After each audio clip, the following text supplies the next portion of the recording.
Hello, everyone. Thank you all for making the time amid these very packed schedules we all have. We gather here at COP26 to emphasize how the choices we make today, and I literally mean today, will resonate for decades to come. This is especially true when it comes to infrastructure. And the choices to build, for example, a coal plant today instead of a solar or wind farm could mean that another 30 years of burning fossil fuels. Expanding a road instead of investing in mass transit could shape a city for generations and the carbon footprint in that city. Every choice we make in this decisive decade, and I mean it literally between now and 2030, has to bring us closer to, not push us further away from a sustainable path to net zero emissions by 2050. That recognition was front and center when I announced the Build Back Better World initiative in June, along with our G7 partners. But to put this in perspective, the Build Back Better initiative, the Clean Green Initiative of Great Britain, the Global Gateway and Clean Green initiatives are all part of the joint effort among the G7 partners to deliver high-quality, sustainable infrastructure. And I want to thank Ursula for the Clean Green Initiative as well. I mean, we're all on the same team, essentially the same issues. There is an urgent need for infrastructure development in countries, infrastructure that when they build it, prioritizes the fight against climate change from the moment the spade goes in the ground and jumpstarts the green economic growth. That's what I'm focused on in the United States, but it isn't just an American project. It's work we all have to do and we all are doing around this table. By ensuring high standards for our projects, we can create infrastructure that lifts up communities and begins to lift them up now and does not put them behind the 8 ball, or that's a bad expression to use, but put them behind the curve when it comes to 2, 5, 10, 15 years from now. Being transparent about how we're financing our projects, we offer positive alternatives to debt traps and corruption. We can hold entire countries back if we don't do that. Transparency is critically important. And by insisting and responding to the needs of developing countries, rather than dictating projects from afar, we can deliver the greatest impact for those who need it the most. By mobilizing trillions of dollars of investment capital that's sitting on the sidelines, that can multiply the impact of our country investments in a significant way. And by coming together to make a difference in the lives of people all around the world, we have to show, and I think we will show, that democracy is still the best way for delivering results. Let me say it again. Democracy is still the best way for delivering results. That is my vision of the Build Back Better World, but my guess is it's my colleagues' vision as well. And I'm eager to hear from all of you today, quite frankly. And to start the conversation, I'd like to propose 5 key principles that should guide our investments in infrastructure. First, every project should be climate resilient and developed with climate in mind. Every project that's started, we should think about it from the perspective of climate. I mean that sincerely. New transportation infrastructure should be designed with sea level rise in mind. Healthcare and digital infrastructure should be built to withstand extreme weather events. And in this decade, to invest in wind, solar, hydropower, and more. Today, as part of this commitment, the United States, together with the UK, France, Germany, and the EU, is announcing a new partnership with South Africa to help transform their economy to a clean energy economy more quickly. Right now, South Africa is the largest emitter in Africa, due in large part to the heavy reliance on coal for power. By closing South Africa's coal plants ahead of schedule and investing in clean power alternatives for the people of South Africa, and supporting an equitable, inclusive transition in South Africa's coal sector, we're following through on the pledge the G7 partners made in Cornwall to accelerate the transition away from coal in developing countries. And I realize the reliance on coal is consequential, but I can remember growing up as a young man in an area that was a heavy supplier of coal in northeast Pennsylvania. and I watched what happened when it collapsed and how the impact on the community. And that's why we have to take care of the people who are impacted on and provide alternatives for them as well. By closing South Africa's coal plants ahead of schedule and investing in clean alternatives, the people of South Africa, for the people of South Africa, and supporting equitable, inclusive transitions in South Africa's coal sector, we're following through, as I said, on the pledge we made. The second point I'd like to make, all our projects should be designed in close partnership with the countries where they will happen, It's a simple but powerful principle. Projects will only be successful, in my view, when there is buy-in, input, and engagement from the communities they're intended to help and impact. I learned that yesterday from Barbados. Actually, I think I knew it ahead of time, but you made a really very compelling speech yesterday. Local governments, labor, and civil society should be engaged from the very start to make sure the benefits to the community are equitable and they're immediate. Thirdly, the Build Back Better World project should be high quality and high standards. What does that mean in practice?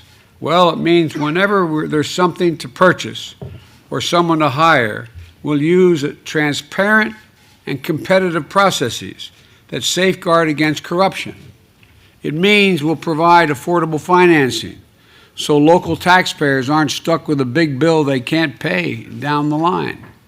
It means environmental planning to reduce the risk of damaging the ecosystem and increase the resilience to climate change. And fourthly, partnership is essential.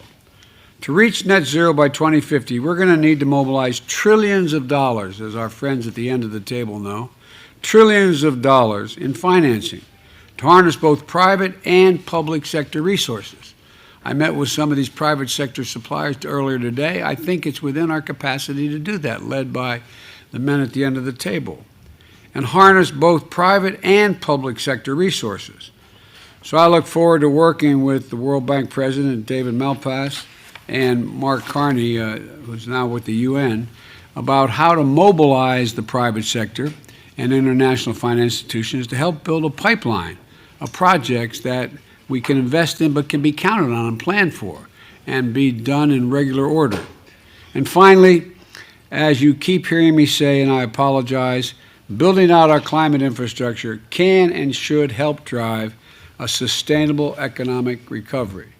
From the first meeting we had, I apologize for the repetition, but I look at climate and dealing with climate change, and I see jobs. Good jobs, economic development, and movement. That's what I see. And finally, you keep hearing me say it, but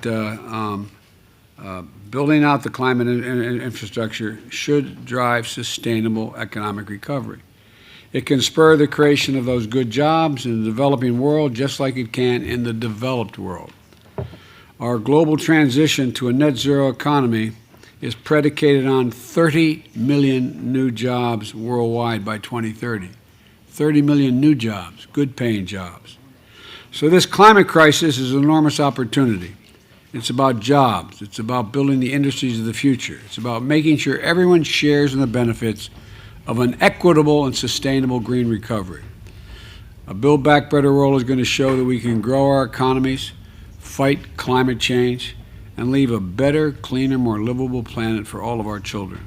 So I want to thank you all for joining us today, and now I'd like to turn it over to a woman who I think impresses me every time I hear her speak, President von der Leyen, to make a few remarks. Thank you very much, Mr. President, dear Joe, Prime Minister, dear Boris, distinguished guest, ladies and gentlemen. It's my great pleasure to co-host this important event with you, Mr. President. Indeed, our joint work on infrastructure needs in low and middle income countries started earlier this year in Carbis Bay. Boris, I remember very well under your presidency. And here now in Glasgow, in the spirit of COP26, we want to highlight the progress made so far and emphasize the importance of climate-positive infrastructure development. Thus, if investing in transport, in energy and digital networks we always have to make sure that it serves the planet and the people. And for that, we need to work with like-minded states, both in the context of G7 and G20. And we have to work with the private sector. The global needs for climate-positive infrastructures are huge. According, David Malpass, to the World Bank, to bridge the world's infrastructure gap, we will need 1.3 trillion euro of investment every year.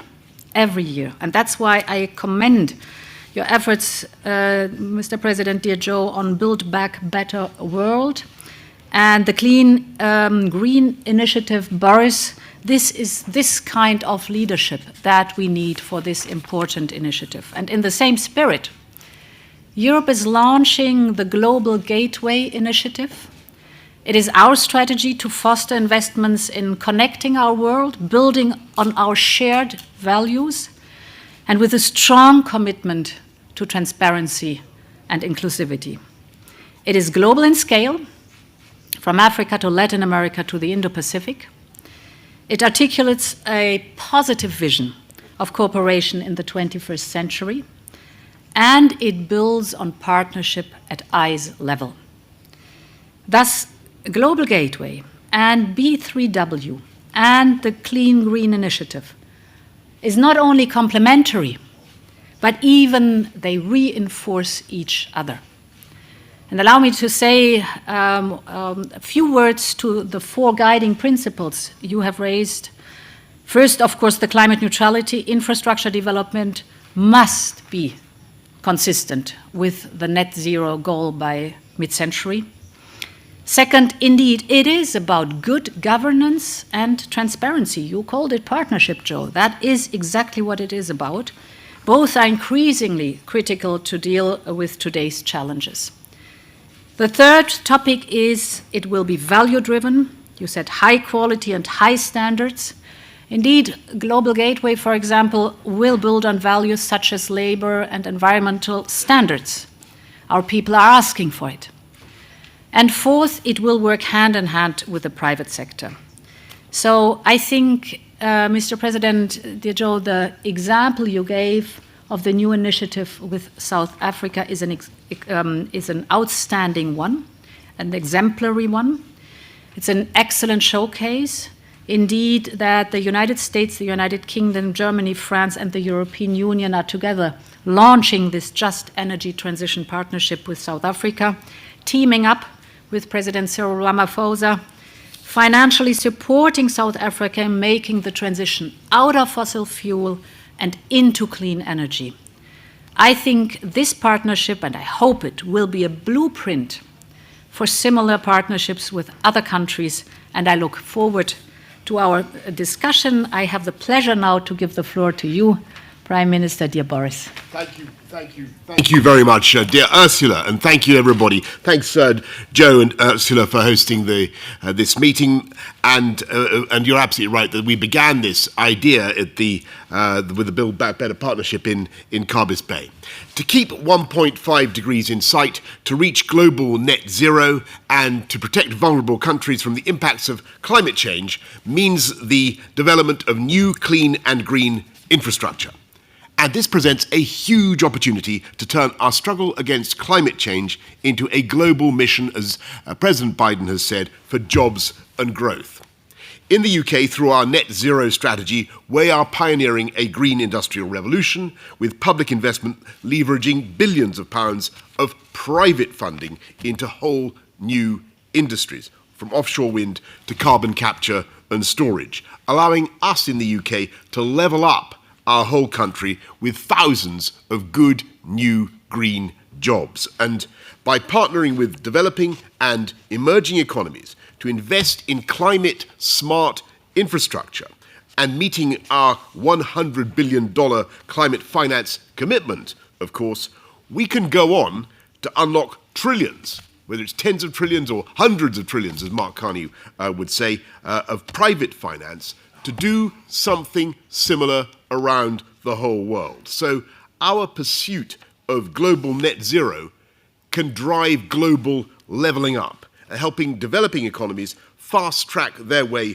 to a more prosperous, clean and green future. So the UK wholeheartedly supports the principles that President Biden has set out, working in partnership to create the highest standards of climate-resilient infrastructure, rooted in our shared democratic values of transparency, inclusivity, collaboration, and led by the host countries, responding to their needs. And I welcome the work of Mark Carney and others on creating what we call country platforms to help connect the pipelines of green infrastructure projects with the vast private capital looking to invest in net zero. The UK is proud to contribute to these efforts today with our Clean Green Initiative, as you say, Ursula. By taking our green industrial revolution global, we're investing over £3 billion and mobilising a similar amount of private finance to support technologies like drought-resistant agriculture, where investors have been reluctant to take the risks alone.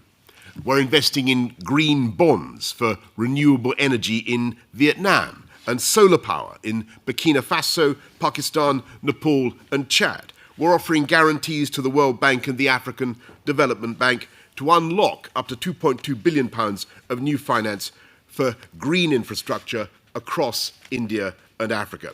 And we're working with President Ramaphosa, Cyril Ramaphosa, to deliver his ambitious vision for faster, greener growth, helping to lead an $8.5 billion partnership to decarbonise what is currently the most carbon-intensive energy system in the world, and by choking off international finance for coal.